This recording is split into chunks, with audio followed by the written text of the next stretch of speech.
Okay, another math video from ALGEBRATestHelper.com. And what I want to focus on in this video is how to write a number into scientific notation. So first of all, we want to know what scientific notation is. Hopefully you're already kind of familiar with this. I think that's probably going to be most beneficial for you to watch this video. But just in case you don't know what scientific notation is, it's a method that we use to handle or rewrite very, very big or very, very small numbers.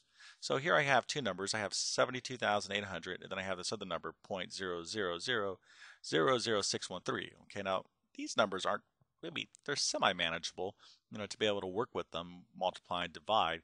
But imagine if we're dealing with a number like this, for example, 0.0000000.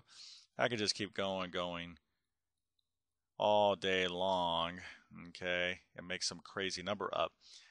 Imagine if I had to use this in my calculation. Now, in science, hence the word scientific notation, oftentimes you do have to use very, very small numbers and very large numbers.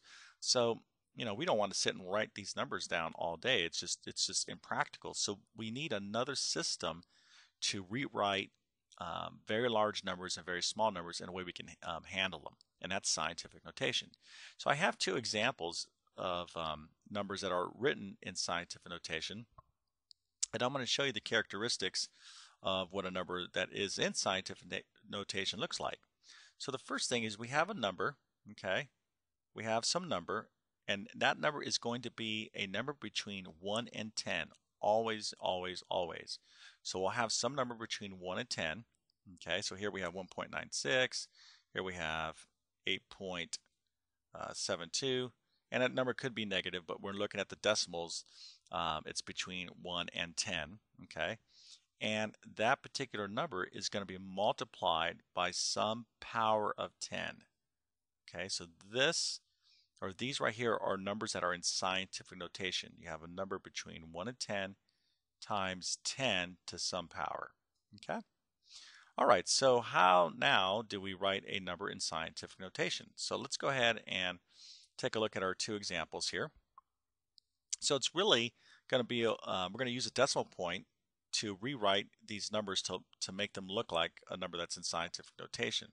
So 72,800, where's the decimal point there? Okay, so hopefully you realize it's right after that last zero. So it's 72,800.0. We don't typically write it that way, but that's where this decimal point would be located. Now, if I asked you, using these digits, where would I have to move that decimal point to form a new number between 1 and 10? Okay, so you have 72800. Hopefully you realize that what you would have to do, kind of get this number out of the way for a second. What you would have to do is put that decimal point right here, 7.28. Okay, now I can write 7.2800. Actually, let's go ahead and do that, 0, 0. Okay, so that would be our new number. Okay, that now this forms a number between 1 and 10. 7.2800 is between 1 and 10. So let's take a look at how many spaces we had to move the decimal point to form this new number. Okay, so what we did was move it 1, 2, 3, 4 spaces. Okay, 4 spaces to the left. That's what we did, right, to form this new number. So what we're going to do is write this new number down, 7.28. You can write 2800 if you like, but it's not necessary. 7.28 times 10 to some power will be our number written in scientific notation. So what power of 10 are we going to write? Okay, well, that's real easy. The power of 10 is going to be the number of spaces that you had to move the decimal point to form that new number. So it's going to be 1, 2, 3, 4. Okay, that's it. That's the number 72,800 written in scientific notation.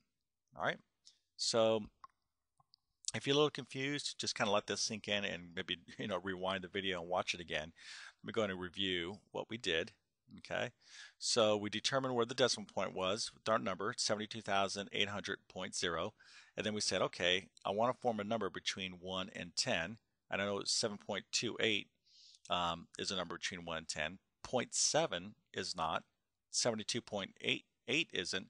The only number is going to be is 7.28. So to do that, what I had to do was move that decimal point over 1, 2, 3, 4 spots. Okay, so now we have 7.28 times 10 to the 4. 4 indicates how many spaces you had to move the decimal point. Okay, now we're talking about a large number, and anytime you move the decimal point to the left, okay, the power is going to be positive. All right, and you're going to see that in our next example here. So let's take a look at our next one. So let's ask ourselves the same question. Where do I have to move the decimal point to form a number between 1 and 10? Okay, well, that number is going to be 6.13, right?